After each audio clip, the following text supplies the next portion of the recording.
ಇವತ್ತೇನೋ ಮಿಸ್ ಆದ, ಆದರೆ ನಾಳೆ ಯಾವುದೇ ಕಾರಣಕ್ಕೂ ಮಿಸ್ ಆಗೋಕೆ ಬಿಡಲ್ಲ. ಇದೊಂದು ಸಲ ಮಾಫ್ ಕರೋ ಸಾಬ್. ಹೇಯ್, ನೀನು ಮಾಡ್ತಾರೆ ಈ ತೂಕಾಲಿ ಕೆಲ್ಸಕ್ಕೆ ನಿನ್ನ ಪೇಮೆಂಟ್ ಫುಲ್ ಸೆಟಲ್ ಮಾಡಿದ್ದೀವಿ. ಛೋಡ್ದೋ ಗಲ್ತಿ ಹೋಗಿ ಅಂತ ಕಿತ್ತೋಗಿರೋ ಹಿಂದಿ ಡೈಲಾಗ್ ಹೊಡಿತೀಯ. ಹೇಯ್, ಈಗ ನಿನಗೆ ಸಮಯ ತುಂಬಾ ಕಡಿಮೆ ಇದೆ. ಮೊದಲು ನೀನು ಈ ಕೆಲಸ ಮುಗಿಸು, ಇಲ್ಲ ಅಂದ್ರೆ ನಾನ್ ನಿನ್ನ ಕೆಲಸ ಮುಗಿಸ್ಬಿಡ್ತೀನಿ.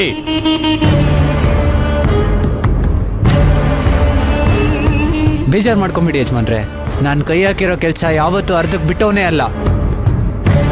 ನೆಕ್ಸ್ಟ್ ಟೈಮ್ ಯಾವುದೇ ಕಾರಣಕ್ಕೂ ಮಿಸ್ ಆಗಲ್ಲ. ದುಬಾರ ಮೇರೆ ಕಾಲ ಆಯಿತು ಸಮಜ್ಲು, ಸತ್ಯಮೂರ್ತಿ ಖತಮ್ ಹೋ ಗಯಾ ಅಂತ.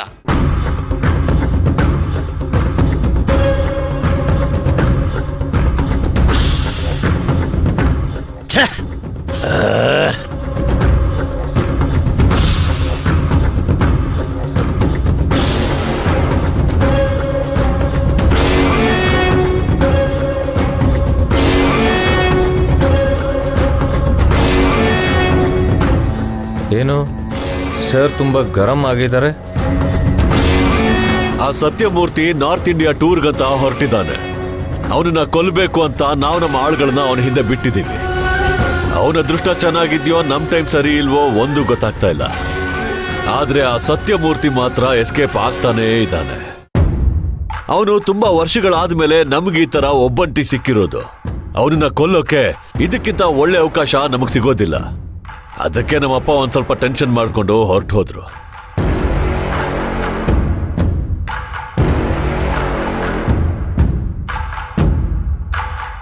ಈ ಸತ್ಯಮೂರ್ತಿ ಅಂದ್ರೆ ಸೂರ್ಯವಂಶದ ಹಿರಿತಲೆ ಅಲ್ವಾ?